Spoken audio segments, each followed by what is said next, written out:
دا وخت موږ د چارسدې په موټروي انټرچینج ولاړ یو. دلته کې هم 13 ورځ تر ماسخوتن پورې د پی ټی آی کارکنان په احتجاج وو او د پولیسو د وینا تر مخه دوی دغه د چارسدې انټرچینج او گاڑو ته زیان رسولې دی. په دې کې دننه کمپیوټر نظام، ایسیګان، جنریټر، فرنیچر، ګاډي، امبولانس او یوې ټریلې ته اور اچول شوی وو. خو د دغې سره په ټولنیزو رسنو خوره شوو ویډیوګانو کې لیدل کېږي چې د موټروي په انټرچینج چې کمې پیسې اخیستل کېږي نو هغه هم سوځولې شوي دي او ورسره دلته چې د اور مړ کولو کمې سلنډرې وي یا د بجلی پولونه او یا کم ګریلونه وو او یا کم ګریلونه لګېدلي وو هغه هم تختولی شوي دي. دغه مظاهرې سره په ټول خیوات کې د اربونو روپو زیان اوړېدلی دی او دا هغه زیان دی کم چې خو د دې خلکو په ټکسونو تمامیږي.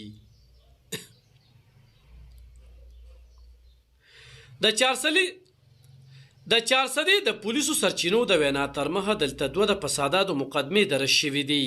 په دې کې د پی ټی آی ځلي مشران او کشران نومولی شوي دي او د سرچینو تر مخه بیګا پولیسو چاپې وخلي دي او په دې کې تر اوسه پورې 4 تنان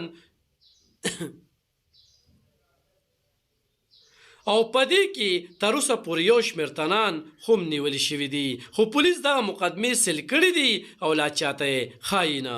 په دې اړه چې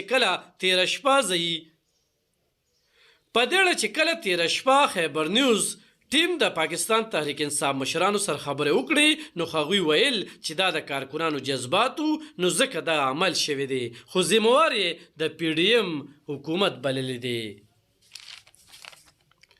د پولیس د ریکارډ مطابق اف آی آر نمبر 529 کې په دغه تنانو د په 12 123 A 121 A 148 120 A 141 341 16 MPO او 4 A کې تخ مقدمات درج کړي دي. پولیس دا مخال د یاسر، قیصر، عزیز، شاه فیصل، فاروق، شهریار او شکیل نومي کارکون په شمول 15 تنان د 3 MPO لاندې د یوې میاشتې لپاره جیل ته لیږلي دي.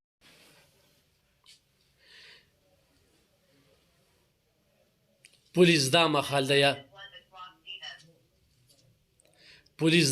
د یاسر، قیصر، عزیز، شاه فیصل، فاروق، شهریار او شکیل نومي کارکون په شمول 15 تنان د 3 MPO لاندې د یوې میاشتې لپاره جیل ته لیږلي دي. په دغه مقدمات کې تر 200 پورې تنان نامزد کړي شوي دي چې پکې فضل شکور خان، پخوانی MP خالد خان زیم، ضلعي صدر عزیز الله خان، ارشد خان عمرزی، جان علم، وحید باچا، ارشاد خان تنگی، عارف احمدزی، بابر علی خان او نور غړي شامل دي. د کیمرامین یاسر خان سره علب خان شیرپو، خیبر نیوز، چارسده.